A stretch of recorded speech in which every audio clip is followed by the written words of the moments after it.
নমস্কার বন্ধুরা, welcome back to my channel. আজকে আমি আবারও একটা নতুন রেসিপি নিয়ে চলে এসেছি।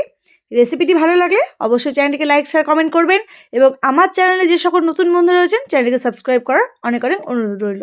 আর পাশে থাকা বেল আইকনটি প্রেস করে দেবেন, তাহলে নিত্য নতুন আপডেটগুলি আপনাদের ফোনে পৌঁছে যাবে। তো বন্ধুরা, আজকে আমি বানাবো কাশ্মীরি লঙ্কার এই পকোড়া। তো কাশ্মীরি লঙ্কার পকোড়া কেমন লাগছে বা কেমন হচ্ছে আমাকে অবশ্যই কমেন্ট করে জানাবেন। তো চলুন কীভাবে আজকে বানাবো আপনাদের কিন্তু দেখিয়ে দেবো। দেখতে পাচ্ছেন কত বড় বড় লঙ্কা, এর থেকেও কিন্তু বড় বড় পাওয়া যায়। দেখুন, এটা দেখুন অনেকটাই বড়। তো চলুন এবারে একটা ছুরি দিয়ে আমি ভেতরটা এইভাবে ঠিক কেটে নেব।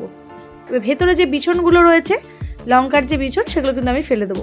এগুলো কিন্তু অনেকে ফেলে না, সব সমেত কিন্তু এটা কিন্তু তৈরি করে নেয় পকোড়া, কিন্তু আমি এই বিছনটা ফেলে দিই, কারণ এটা যখন পকোড়া করার পর যখন এটা মুখে দেবেন তখন কিন্তু একদম ভালো লাগবে না।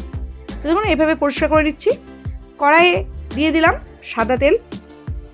আমি সাদা তেলেই ভাজবো, আপনি চাইলে কিন্তু সর্ষে তেলে ব্যবহার করতে পারেন। আমি কিন্তু আজকে সাদা তেলে ভাজবো।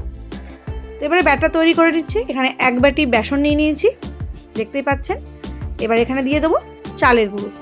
চালের গুঁড়ো আমি এইরকম চামচে 3 চামচ চালের গুঁড়ো নিয়ে নিচ্ছি। চালের গুঁড়ো নিয়ে আর এখানে দিয়ে দেবো আমি, দেখুন দিয়ে দিচ্ছি এখানে স্বাদ মতো লবণ, সামান্য একটু হলুদ গুঁড়ো, আর দিয়ে দেবো 1/2 চামচ খাবার সোডা। এই কটা উপকরণ যদি আপনারা ঠিকঠাকভাবে এই বেসনে দিয়ে দেওয়া হয় না, তাহলে কিন্তু পকোড়াটা দারুণ হয় খেতে। এবারে অল্প অল্প জল দিয়ে ভালো করে ব্যাটারটা তৈরি করব। একবারেই কিন্তু জল দিয়ে দেবেন না, অল্প অল্প করে জল দিয়ে ঠিক এইভাবে ব্যাটারটা তৈরি করতে হবে। একেবারে বেশি জল দিলে ব্যাটার কিন্তু একদম পাতলা হয়ে যায়। তো দেখতেই পাচ্ছেন এইটুকু জল দিয়ে কিন্তু আমি ঠিক এইরকম ব্যাটারটা তৈরি করতে হবে। তো ব্যাটার কিন্তু আমার তৈরি করা হয়ে গেছে।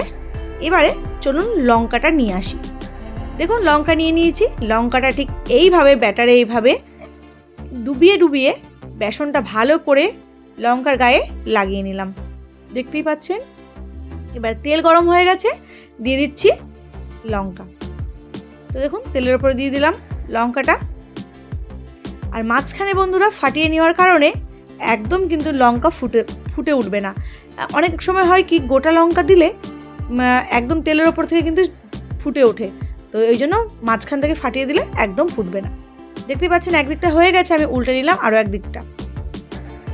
এইভাবেই সমস্ত পকোড়াগুলো কিন্তু আমি তৈরি করে নেব, দেখতেই পাচ্ছেন।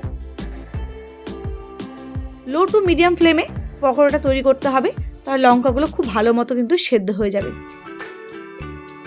তো একটা কিন্তু হয়ে গেছে, ভেতরে অনেকটা তেল ঢুকে গেছে, সেই জন্য এভাবে তেলটা আমি ছড়িয়ে নিচ্ছি। পকোড়াগুলো হয়ে গেছে, এবার আমি একটা প্লেটে তুলে নিচ্ছি।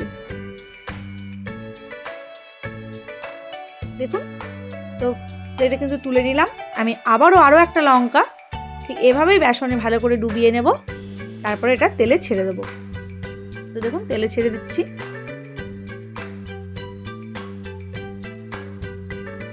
ব্যাটারটা কিন্তু একদম এইরকম হতে হবে। যদি এইরকম ব্যাটার বানাতে পারেন, অবশ্যই লঙ্কার পকোড়াগুলো খেতে সুস্বাদু এবং ভালো হবে। তো এইভাবেই সমস্ত পকোড়াগুলো কিন্তু আমি ভেজে নিলাম। এই দিকটা উল্টে দিচ্ছি, দেখুন উল্টে দিলাম, তেল ঝরিয়ে নিচ্ছি। এভাবেই তেল ঝরিয়ে সমস্ত পকোড়াগুলো আমি তুলে নিচ্ছি। তো দেখতেই পাচ্ছেন বন্ধুরা, পকোড়াগুলো আমার একদম সমস্ত ভাজা হয়ে গেছে। দেখতে যেমন সুন্দর, খেতেও কিন্তু দুর্দান্ত। একটু সসের সঙ্গে আপনারা পরিবেশন করুন, আশা করছি আপনাদের ভীষণ ভালো লাগবে। আজকের মতো ভিডিওটি শেষ করছি এখানে। ভালো থাকবেন, সুস্থ থাকবেন, নমস্কার।